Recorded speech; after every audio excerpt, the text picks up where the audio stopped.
बिस्मिल्लाहिर्रहमानिर्रहीम। Dear students, अस्सलाम वालेकुम। आप देख रहे हैं अपने टीचर मोहम्मद शाहिद को, lecturer in English, government post graduate college crore.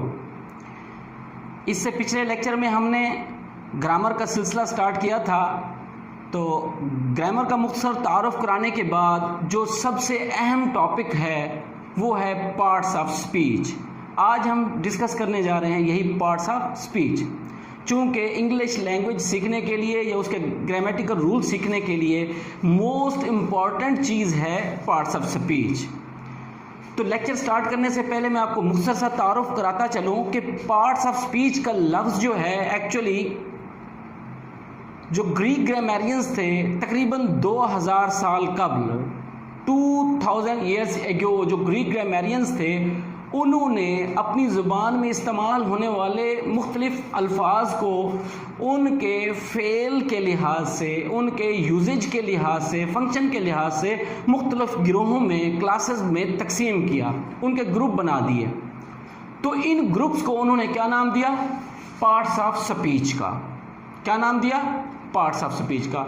तो जो ग्रीक ग्रामेरियन थे ना, उन्हीं से ये पार्ट्स ऑफ स्पीच का कंसेप्ट निकला है। उसके बाद यूरोप की दीगर लैंग्वेजेस बशमूल इंग्लिश, उनमें भी यही कंसेप्ट चला कि ये पार्ट्स ऑफ स्पीच हैं जो हम मुख्तलिफ अल्फाज बोलते हैं या लिखते हैं, उनको फंक्शन के लिहाज से ग्रुपिंग की गई, क्लासिफिकेशन उनकी की गई। तो इसकी सबसे पहले तारीफ की तरफ चलते हैं। कैसे डिफाइन करेंगे हम कि पार्ट्स ऑफ स्पीच एक्चुअली एक क्लासिफिकेशन है। किसकी? क्लासिफिकेशन ऑफ वर्ड्स, लफ्ज़ों की तकसीम है, गिरोहबंदी है इनटू डिफरेंट काइंड्स, मुख्तलिफ काइंड्स में, मुख्तलिफ ग्रुप्स में, मुख्तलिफ क्लासेस में, अकॉर्डिंग टू द फंक्शन। किसके मुताबिक? फंक्शन के मुताबिक, जो वो काम सर अंजाम देते हैं। कहाँ? That they perform in a sentence, कि कोई भी लफ्ज़ एक जुमले में कौन सा किरदार अदा करता है, कौन सा काम करता है, किस मकसद के लिए इस्तेमाल होता है, इसके तहत उसको मुख्तलिफ गिरोह में तकसीम किया गया, दर्जाबंदी की गई। इस चीज़ को कहते हैं पार्ट्स ऑफ स्पीच। अब जो ग्रीक ग्रामेरियन थे उन्होंने 8 पार्ट्स ऑफ स्पीच बताए थे, जैसा कि आप लोग पहले भी इब्तदाई क्लासेस में पढ़ चुके हो। ये 8 पार्ट्स ऑफ स्पीच हैं: noun, pronoun, verb, adverb, adjective, preposition, conjunction और इंटरजेक्शन। आज मैं इनका मुख्तसर तरीन तारुफ आपसे कराने जा रहा हूँ। इस तारुफ के साथ साथ मैं थोड़ी सी एक एक्स्ट्रा मालूमात भी आपसे शेयर करना चाहूँगा कि ये लफ्ज़ निकले कहाँ से, किस लैंग्वेज से। जैसा कि आपको बताया है कि ये पार्ट्स जो थे ग्रीक ग्रामेरियन ने किए थे, तो इसी तरह इन अल्फाज की बेस भी हमें लैटिन में ही मिलती है, लैटिन में या ग्रीक टर्म में। नाउन का लफ्ज़ जो है ये लैटिन वर्ड नॉमन से निकला है, जिसका मतलब है नेमिंग वर्ड, यानी कि all naming words are called nouns. चाहे वो पर्सन के नाम हो, प्लेसेस के हों, थिंग्स के, आइडियाज़ के, एक्टिविटी के, किसी चीज़ का नाम जो होता है उसका ग्रुप जो होता है वो नाउन कहलाता है। नाउन के बाद बारी आती है प्रोनाउन की। ये 2 लफ्ज़ों का मजमुआ है प्रोनाउन। नाउन वही नॉमन, नेमिंग वर्ड, और प्रो का मतलब होता है इन प्लेस ऑफ, यानी कि जो नाउन की जगह पे लफ्ज़ इस्तेमाल होते हैं उन्हें हम प्रोनाउन कहते हैं। जिस तरह हम इंग्लिश में I, we, you, they, he, she, it या कोई और आइडिया का नाम वगैरह लिख देते हैं, तो इनको हम क्या कहते हैं? प्रोनाउन कहते हैं। अब हम आते हैं तीसरी किस्म की तरफ, उसको कहते हैं verb. Verb actually most important है, क्योंकि इंग्लिश का कोई भी जुमला वर्ब के बगैर मुकम्मल नहीं होता। वर्ब का लफ्ज़ लैटिन वर्ड जो वर्बम था उससे निकला है। वर्बम का मतलब है action, to throw some activity. ये एक्टिविटी 2 किस्म की हो सकती है, फिजिकल एक्टिविटी भी हो सकती है और मेंटल एक्टिविटी भी हो सकती है। फिजिकल एक्टिविटी कैसे? जिस तरह हम कहते हैं थ्रो, कोई चीज़ फेंकना, उसमें हमें एक्शन नज़र आता है। और इसी तरह हिट, प्ले, ये तमाम क्या हैं? फिजिकल एक्टिविटी हैं, फिजिकल एक्शंस हैं। और इस तरह मेंटल एक्टिविटी क्या होते हैं? मेंटल एक्शन क्या होता है? जिस तरह हम कहते हैं कि नो, जानना, एक्नॉलेज, तस्लीम करना, कन्फेस, मान लेना, ये मेंटल एक्टिविटीज़ हैं, ये भी वर्ब हैं। और वर्ब की फिर फॉर्म्स होती हैं, वो तो फिर नेक्स्ट लेक्चर में इस पर बात होगी। अब हम नेक्स्ट पॉइंट की तरफ आते हैं, एडवर्ब। ये वर्ब से रिलेटेड है, आपको पता है 2 लफ्ज़ों का मजमूआ है, ऐड और वर्ब। ऐड का मतलब ऐड समथिंग, इजाफा करना, add to the meaning of verb adjective और एन अदर एडवर्ब। एडवर्ब से मुराद यही होती है कि कोई ऐसे अल्फाज जो किसी वर्ब के मीनिंग को वाज़े करें, किसी एडजेक्टिव के मीनिंग को वाज़े करें या किसी और एडवर्ब के मीनिंग को वाज़े करें, उन्हें हम क्या कहते हैं? एडवर्ब। फिर अगले लेक्चर में जब इनकी वजाहत होगी तो बताएंगे, जिस तरह स्लो, स्लोली, उससे स्लोली एडवर्ब, ये किस तरह इस्तेमाल होते हैं, इनका इस्तेमाल, उन पे मुकम्मल जो है डिस्कशन नेक्स्ट लेक्चर में होगी। एडवर्ब के बाद हम आते हैं एडजेक्टिव की तरफ। एडजेक्टिव का लफ्ज जो है एड और जैशो, पहले नाउन था, जैशो लैटिन वर्ड, जैशो। जैशो का मतलब भी क्या था? To throw, to throw some characteristic होता है। एड, जैशो।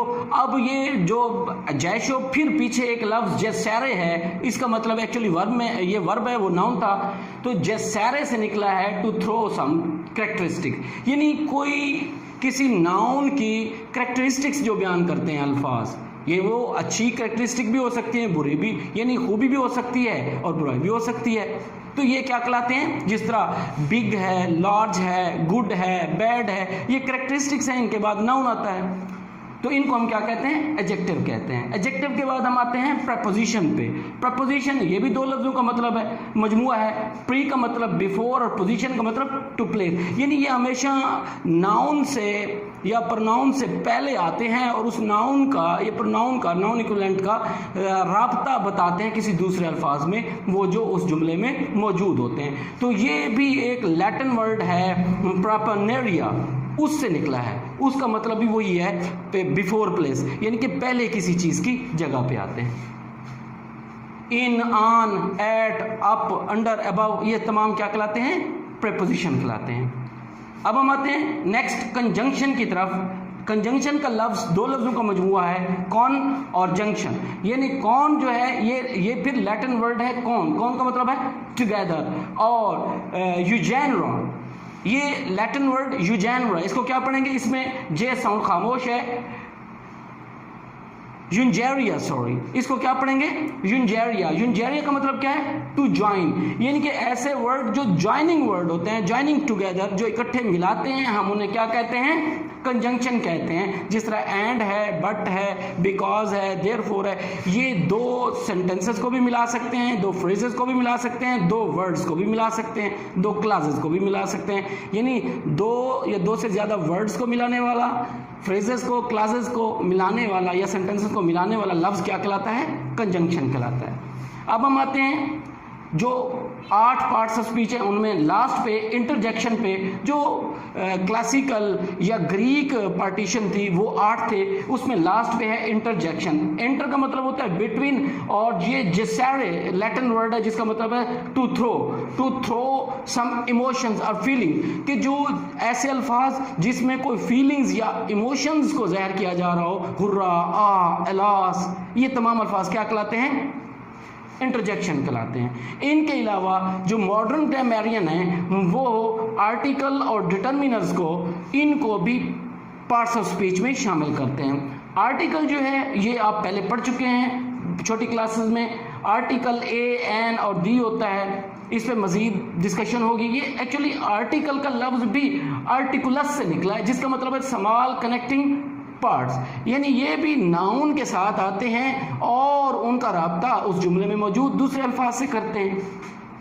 लास्ट पे है डिटर्मिनर्स। डिटर्मिनर्स जो हैं ये डिटरमिन करते हैं या लिमिटाइज करते हैं किसी भी नाउन या नाउन इक्विवेलेंट के मीनिंग को डिटरमिन करते हैं, जो जिस तरह दिस, दैट, दीज, एवरीवन, ये इस किस्म के तमाम अल्फाज जो हैं, दैट है, ये डिटर्मिनर कहलाते हैं और इनको भी पार्ट्स ऑफ स्पीच में शामिल किया जाता है। अल-मुख्तसर, इसको हम आज के लेक्चर को इस तरह कंक्लूड कर सकते हैं कि क्लासिफिकेशन जो लफ्ज़ों की होगी उनके फंक्शन के लिहाज से, कि वो जुमले में कौन सा फंक्शन अदा करते हैं, उस क्लासिफिकेशन को, उस गिरोहबंदी को हम किसका नाम देते हैं? पार्ट्स ऑफ स्पीच का। अगले लेक्चर तक के लिए इजाज़त, अल्लाह हाफ़िज़।